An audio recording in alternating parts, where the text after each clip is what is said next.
Boa tarde, professor. Meu nome é Letícia Dias e vamos iniciar nossa apresentação falando um pouco do que são materiais compósitos. Bom, denomina-se de material compósito ou simplesmente compósito o material composto por duas ou mais fases, sendo essas diferentes propriedades químicas e físicas. O objetivo desse tipo de combinação é a obtenção de características de seus componentes para que apresente um melhor desempenho estrutural em condições de uso específico. Alguns exemplos são metais e polímeros, metais cerâmicos, polímeros cerâmicos, e temos também alguns exemplos no slide como pode ser observado, como fibra de carbono, tecido ósseo. E por se tratar de um material com propriedades mecânicas maiores do que seus componentes, como aumento da rigidez, resistência, diminuição do peso e a facilidade de confecção, a utilização dos compósitos está sendo cada vez maior. Materiais compósitos possuem algumas desvantagens, e uma delas é seu alto custo de fabricação. Os materiais compósitos normalmente são mais caros do que os materiais tradicionais, o que torna inviável a utilização deles em certas aplicações. Em outros casos, o maquinário ou a mão de obra utilizados são bem específicos, o que acaba tornando o preço final do produto muito mais caro. Outra desvantagem dos materiais compósitos é a poluição ao meio ambiente. Normalmente, esse tipo de material tem uma durabilidade muito grande, o que é um ponto positivo para a sua utilização.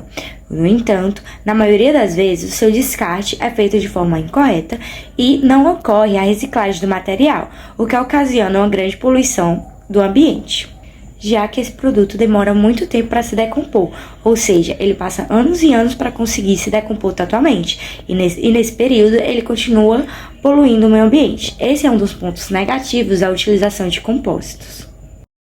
Prosseguindo, dificuldades de reparos. Uma das vantagens que é encontrada nesses materiais, os materiais compostos, é por causa da sua grande complexidade estrutural e também por causa de suas propriedades azotrópicas. Então, dessa forma, para consertar esse material, vão precisar de equipamentos e materiais mais especializados, consequentemente, mais também pessoas capacitadas para fazer esses reparos desse material. Então, dessa forma, ele é mais demoroso, ele custa mais e também é mais complexo comparando com plástico e metal. Prosseguindo, alguns materiais eles também têm uma desvantagem que seria trabalhar em altas temperaturas, porque eles trabalham em altas temperaturas, eles podem degradar suas propriedades mecânicas, até mesmo modificação da sua estrutura química e física.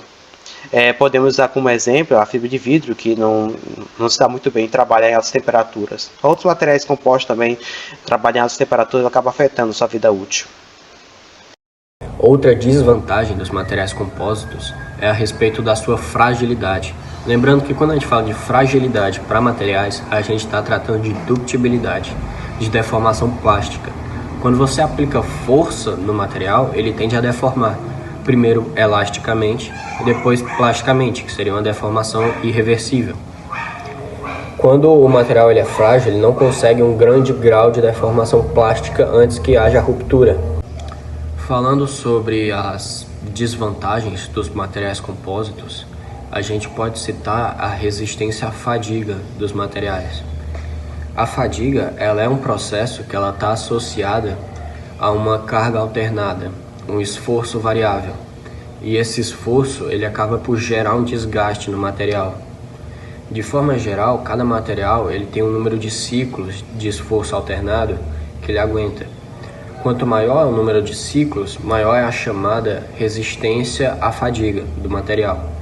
No caso dos materiais compósitos, como é o caso, por exemplo, da fibra de vidro, eles têm baixa resistência à fadiga. E é uma característica, uma propriedade do material que tem que ser levada em consideração dependendo da sua aplicação.